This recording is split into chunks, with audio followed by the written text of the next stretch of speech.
नमस्कार, मी नम्रता वागळे. आपण पाहताय पुढारी न्यूज आणि वेळ आहे चर्चेचा धुरळा उडवण्याची. पाणी टंचाई हा सध्या फक्त राज्यातलाच नाही तर देशातला एक मोठा गंभीर प्रश्न बनलाय. दिल्लीमध्ये पाण्यावरून सुरू असलेलं राजकारण सुद्धा सगळ्यांसमोर आहे. महाराष्ट्रात सुद्धा अनेक ठिकाणी परिस्थिती गंभीर आहे. जून सरत आला तरी पाण्यासाठी वणवण थांबत नाहीये. अशातच आंतरराष्ट्रीय रेटिंग एजन्सी मूडीजनं एक अहवाल प्रसिद्ध केलाय, ज्यामध्ये भारतासाठी एक गंभीर इशारा देण्यात आलेला आहे. एन्व्हायरमेंटल रिस्क फेसिंग इंडिया असं या अहवालाचं शीर्षक आहे आणि यामध्ये भारतात दिवसेंदिवस वाढत जाणारं पाणी टंचाईचं संकट देशाच्या अर्थव्यवस्थेसाठी कसं गंभीर आहे हे सांगण्यात आलेलं आहे. अनेक मोठे उद्योग जे पाण्यावरती अवलंबून आहेत अशा उद्योगांवर भविष्यात पाणी टंचाईचा विपरीत परिणाम होऊ शकतो असं मूडीजच्या या अहवालात नमूद करण्यात आलंय. आणि यामुळे भारताच्या अर्थव्यवस्थेला फटका बसेल आणि भारताची कर्ज घेण्याची क्षमता घटण्याचा अंदाजही मूडीजच्या या अहवालात नमूद करण्यात आलाय. पुढे जाऊन या पाणी टंचाईमुळे भारतात सामाजिक अशांतता माजण्याची भीती सुद्धा या अहवालात व्यक्त करण्यात आली. पाणी टंचाई खरं तर दरवर्षीची आहे, पण प्रत्येक वर्षी आपला पाय खोल गर्तेत रुतत चाललाय. तात्पुरती मलमपट्टी करण्यात धन्यता मानणारे आपले नेते कधी शहाणे होणार आहेत? पाणी नावाचं संकट भविष्यात समाजाचा समतोल बिघडवू शकतं हे वास्तव आपण स्वीकारणार आहोत की नाही? ज्या भागात पूर तिथेच दुष्काळ ही परिस्थिती धोक्याची घंटा वाजवणारी आहे. आपण किती दिवस कानावर हात ठेवून बसणार? ही पाणी टंचाई देशाचा आर्थिक कंबरड मोडण्याची एक शक्यता आहे. मग कशाच्या जोरावर 5 ट्रिलियनची अर्थव्यवस्था उभी करण्याच्या बाता हे सगळे राजकारणी मारतायत? हाच आहे आपला आजचा चर्चेचा विषय.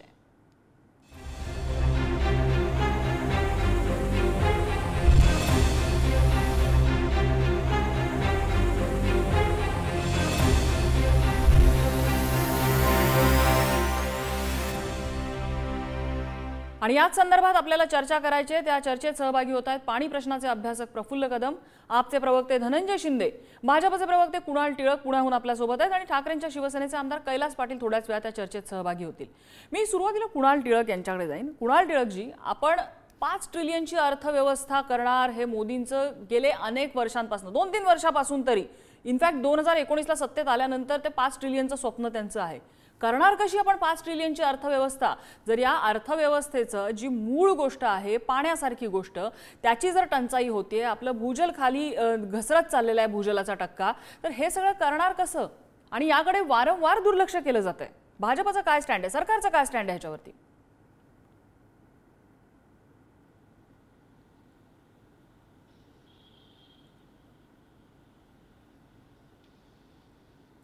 कुणाल टिळक, माझा आवाज येतोय आपल्यापर्यंत?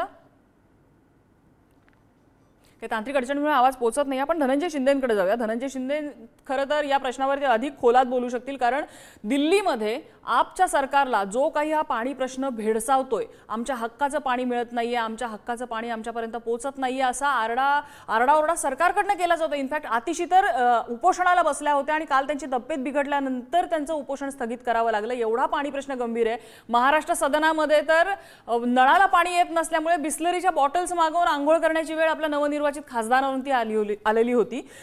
धनंजय शिंदेजी, आप कसं पाहता या प्रश्नाकडे आणि या अहवालाकडे?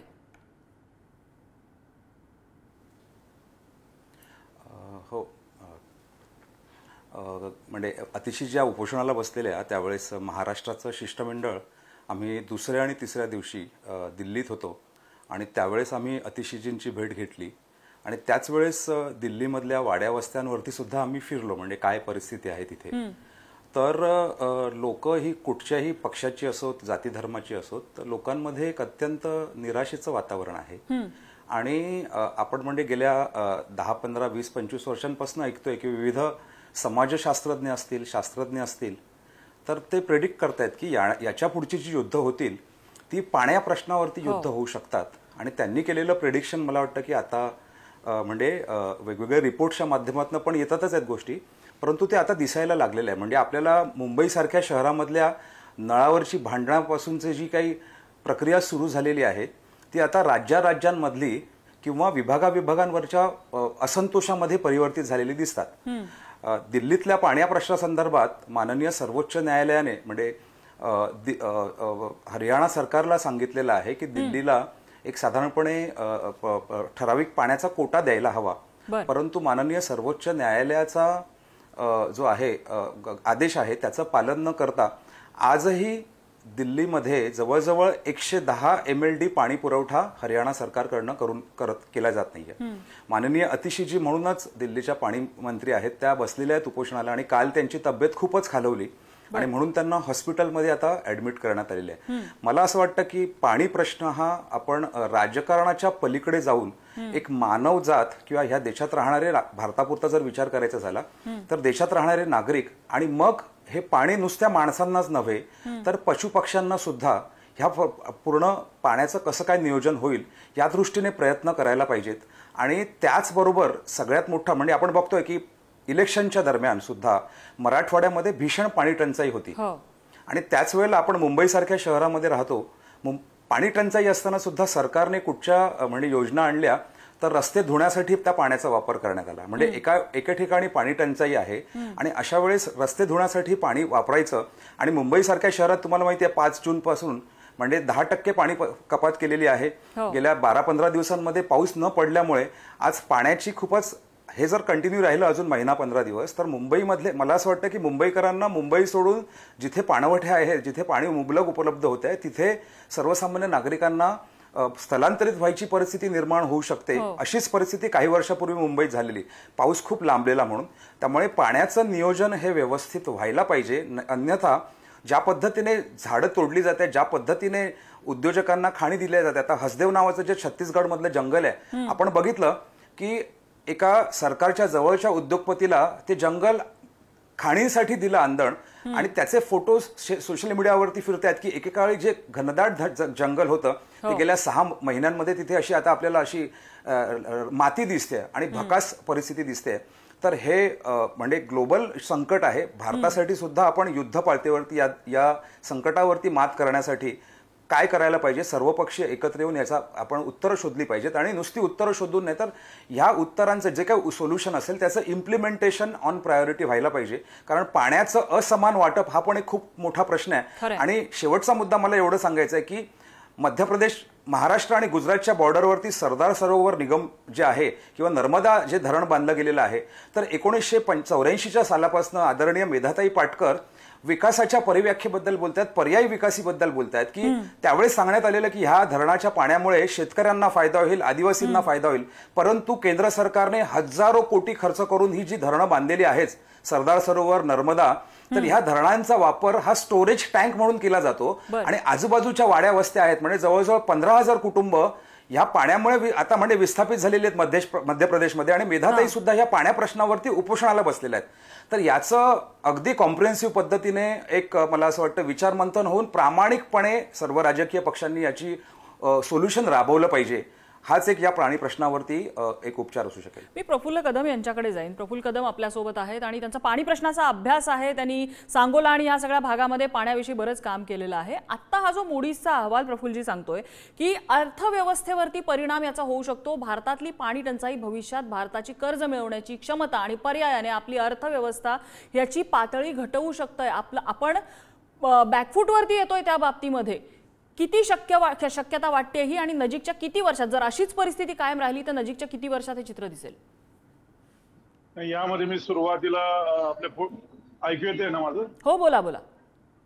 हा, नाही, सुरुवातीला मी पुढारी चॅनलचा आभार मानतो की पाण्यासारख्या गंभीर विषयावर तुम्ही चर्चा ठेवली. कारण कोणच या विषयाकडे गांभीर्यानं बघत नाहीये सध्या. गेल्या निवडणुकीचा विषय असेल किंवा याच्या विषय, पाणी हा विषय कालबाह्य झाला अशी परिस्थिती आहे. परंतु मुडीचा अहवाल अत्यंत टेक्निकल आहे. परंतु मला या ठिकाणी सांगायचं की मुडीच्या अहवालाची पण गरज नाही. एवढं उघड वास्तव आहे की आज पाण्याची भयानक वाईट अवस्था आहे. उजनी मायनस तर झालेलीच आहे, पण संबंध देश मी अभ्यासलाय, फिरलोय, चळवळ केलेली आहे.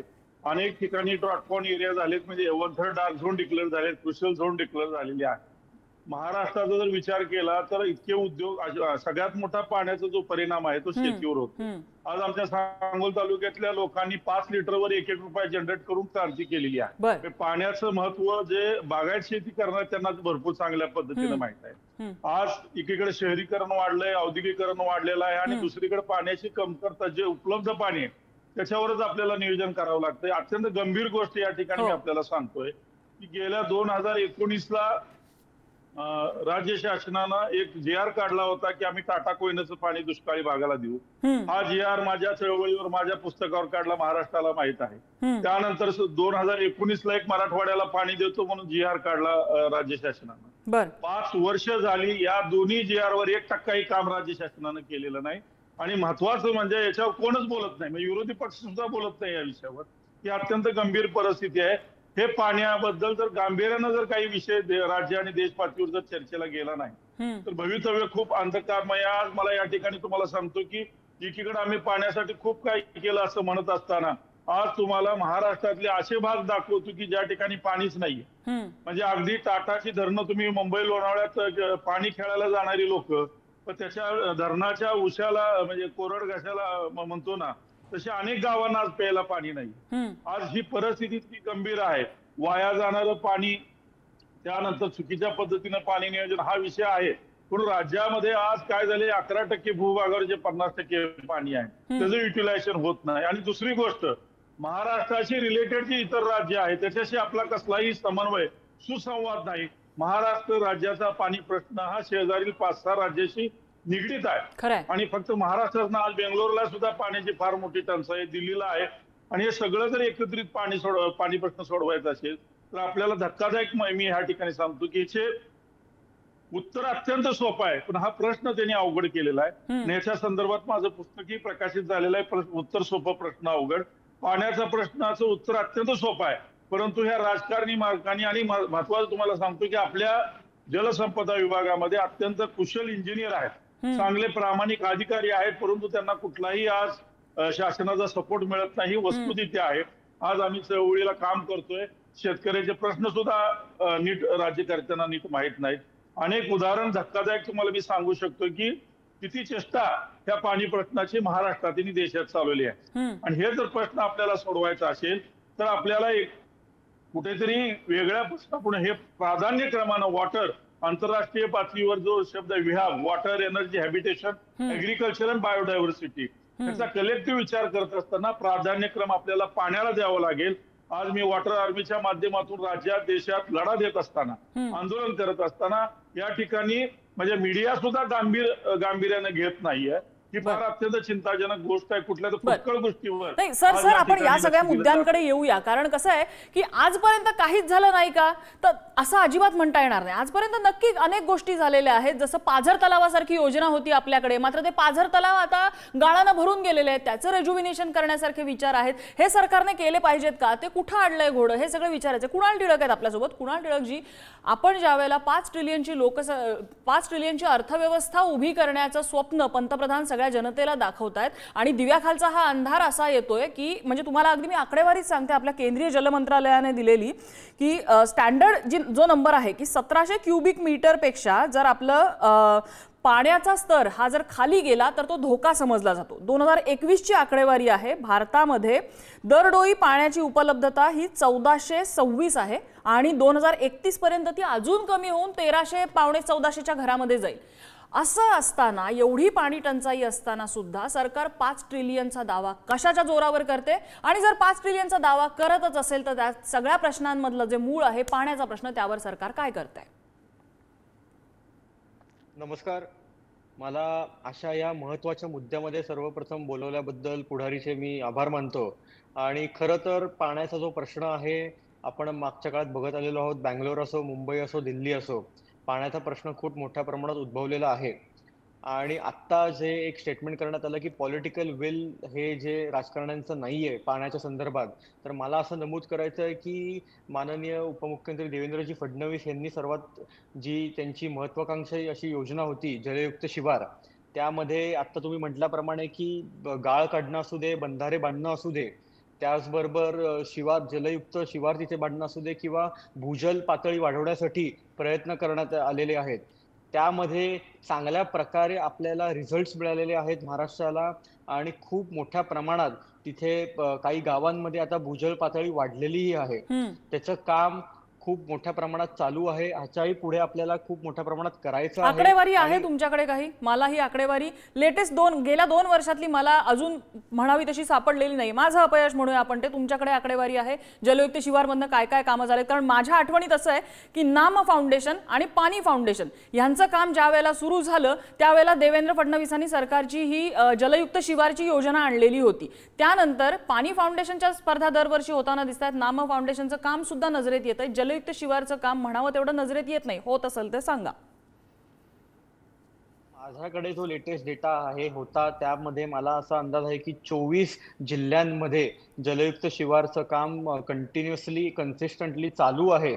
त्यामध्ये आता कुठे कुठे कुठल्या गावांमध्ये किती मीटरमध्ये किंवा किती प्रमाणे किती पर्सेंटेजमध्ये भूजल पातळी वाढलेली आहे ते महत्वाचं आहे. ते बघायची गरज आहे. मला वाटतं माझ्याकडे तो आता डेटा अवेलेबल नाही, पण माझ्याकडे मिळाला तो डेटा तर तुम्हाला मी नक्कीच तो पुरवीन.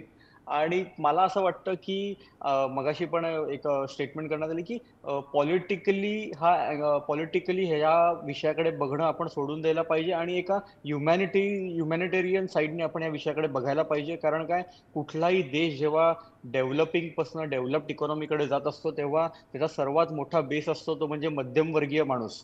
ह्या मिडल क्लास सोसायटीला मेन बॅकबोन आहे म्हणजे ते पाणी आणि वीज. आणि विजेसाठी पण थोडंसं थांबवते तुम्हाला. तुम्ही ह्युमॅनिटेरियन मानवतेच्या दृष्टीने म्हणताय ना तुम्ही. मी पुन्हा येते तुमच्याकडे. तुमच्या विरोधकांनी याच मुद्द्यावरनं तुमच्यावर टीका केली. विजय वडेट्टीवार यांचं एक छोटासा आपण त्यांना काय म्हणायचं या प्रश्नावर ऐकूया आणि मी पुन्हा तुमच्याकडे येते. कुणालजी, खरं तर आताही महाराष्ट्रामध्ये जवळपास 3800 टँकर आता सुरू आहे मराठवाड्यातील काही भागामध्ये. आणि ज्यावेळेस ही टंचाई परिस्थिती निर्माण झाली त्यावेळेस निवडणुकाचा काळ होता म्हणून त्यांनी सांगितलं. एकीकडे निवडणुका सांगितल्या आणि दुसरीकडे निवडणूक आयोगाची परवानगी मागून मतदान संपल्यानंतर 25,000 कोटीचे टेंडर काढले. आणि दुसरीकडे शेतकऱ्यांच्या संदर्भात निर्णय घेताना आचारसंहिता बागुलबुवा उभा केला. आज जी अवस्था निर्माण झाली त्यावेळेस मंत्र्यांनी या सगळ्या परिस्थितीवर चर्चा करायसाठी आणि निर्णय घेण्याची आवश्यकता होती. पण त्यावेळेस हे मंत्री बाहेर देशात होते, कृषी मंत्री, आणि पाणी टंचाईवर या सरकारनं पूर्णतः दुर्लक्ष केलं. आज ही अवस्था झाल्याचं कारण की या सर्व योजना ज्या होत्या महायुती सरकारच्या त्या फसव्या होत्या हे आता सिद्ध झालेलं आहे. आणि त्यासाठी एकूणच जी परिस्थिती गंभीर निर्माण झाली याला सरकार जबाबदार आहे. कुणाल टिळकजी, यालाच जोडून प्रश्न. तात्पुरती मलमपट्टी दरवर्षी होते. पाणी टंचाई झाली, मराठवाड्यात द्या 4000 टँकर पाठवून, विदर्भामध्ये द्या 2000 टँकर पाठवून. यंदा तर कोकणामध्ये टँकर पाठवायची वेळ आलेली आहे. एवढी दुष्काळाची परिस्थिती होती. ही तात्पुरती मलमपट्टी किती दिवस चालणार? परमनंट काही उपाय आपल्याला करायला नको? रेन वॉटर हार्वेस्टिंग असेल, नदी जोड प्रकल्प असेल, जो आपला वॉटर ग्रिडचा प्रकल्प होता त्याचा पुढे काहीच होताना दिसत नाहीये. नाही, आपण म्हटल्याप्रमाणे 100% त्याला परमनंट सोल्युशन मिळणं खूप गरजेचं आहे. पण त्यामध्ये जोपर्यंत सगळ्या पॉलिटिकल पार्टी, सर्व राजकीय लोक जेव्हा एकत्र येत नाहीत आणि एक सेंट्रली अशी एक पॉलिसी निर्माण करत नाहीत ज्यामध्ये स्टेट्सला, राज्यांना स्वतःच्या एक ऑटोनॉमस पॉवर्स दिलेल्या जातील, ज्यामध्ये आता तुम्ही म्हटल्याप्रमाणे रिव्हर लिंकिंग प्रोजेक्ट्स असतील. आणि महाराष्ट्र जसं मी आता 4-5 राज्यांवर अवलंबून आहे पाण्यासाठी, रिव्हर लिंकिंग प्रोजेक्ट्स असतील, रेन वॉटर हार्वेस्टिंग असतील आणि भूजल पातळी वाढवण्यासाठी असलेलं रिसर्च आणि डेव्हलपमेंट, ह्या प्रकारे जर का पॉलिसी निर्माण करण्यात आली तर 100% परमनंट सोल्युशन त्यामध्ये निघेल. पण तोचपर्यंत आपल्याला जी काय मलमपट्टी करावी लागणार आहे ती सरकार तत्पर आहे, त्यासाठी सक्षम आहे. आणि मला वाटतं की आतामध्ये त्यामध्ये चांगल्या प्रकारे काम चालू आहे. सरकार सक्षम असेल तर मुद्दा असा आहे की दुष्काळावरती बैठक घेतली जाते, पण केव्हा? जेव्हा दुष्काळ पडतो तेव्हा. दुष्काळाचा अंदाज जर आधीपासून आहे तर त्याची तयारी पहिल्यापासून नको का करायला? जर आपल्याला अंदाज आहे की यंदा पाऊस कमी पडणार आहे तर पावसाळ्यापासून पाणी वाचवून ठेवण्यासाठी काय योजना करता येतील? कुठे पाझर तलाव खोदता येतील? कुठे बंधारे बांधून पाणी अडवता येईल? चित्र असं दिसतं. मी धनंजय शिंदेंकडे येते. आतिशींनी आरोप केलेला होता की आमच्या हक्काचं पाणी आम्हाला मिळत नाहीये, पाणी कमी आहे वगैरे, हे प्रश्न वेगळे, पण आमच्या हक्काचं पाणी आम्हाला मिळत नाहीये. राजकारण होतंय महाराष्ट्रात सुद्धा. 100% म्हणजे माननीय सर्वोच्च न्यायालयाने निवाडा देऊन सुद्धा हरियाणा सरकार जर दिल्लीचं पाणी सोडत नसेल, आणि दिल्लीमध्ये आपण बघितलंय की त्याच वेळेस डबल इंजिन सरकार आहे, म्हणजे हरियाणामध्ये सुद्धा भाजप आहे, केंद्रामध्ये सुद्धा भाजप आहे. दिल्लीमधले 7च्या 7 आमदार भाजपचे असून ते आमदार खासदार हे 7ही खासदार या प्रश्नावरती काहीच बोलत नाही आहेत, गांभीर्याने घेत नाही आहे. आणि आम आदमी पक्ष जे दिल्लीकरांना, सर्वसामान्य गरीब माणसांना, सर्वसामान्य माणसांना जे 200 लिटरपर्यंत पाणी मोफत देऊन सुद्धा सरप्लस पाणी उरायचं, तर आज परिस्थिती अशी झालेली आहे की वस्त्या वस्त्यांमध्ये पाणी नसल्यामुळे आपण साधा विचार करूया की आपल्या घरातलं पाणी जर 24 तास किंवा 48 तास जर नसेल तर आपल्या कुटुंबाचं वातावरण कसं होतं सायकोलॉजिकल, याचा विचार करायला पाहिजे. महाराष्ट्रापुरता जर विचार करायचा झाला तर मला वाटतं की जलयुक्त शिवार जी योजना होती तर ही योजना ही फसलेली योजना आहे.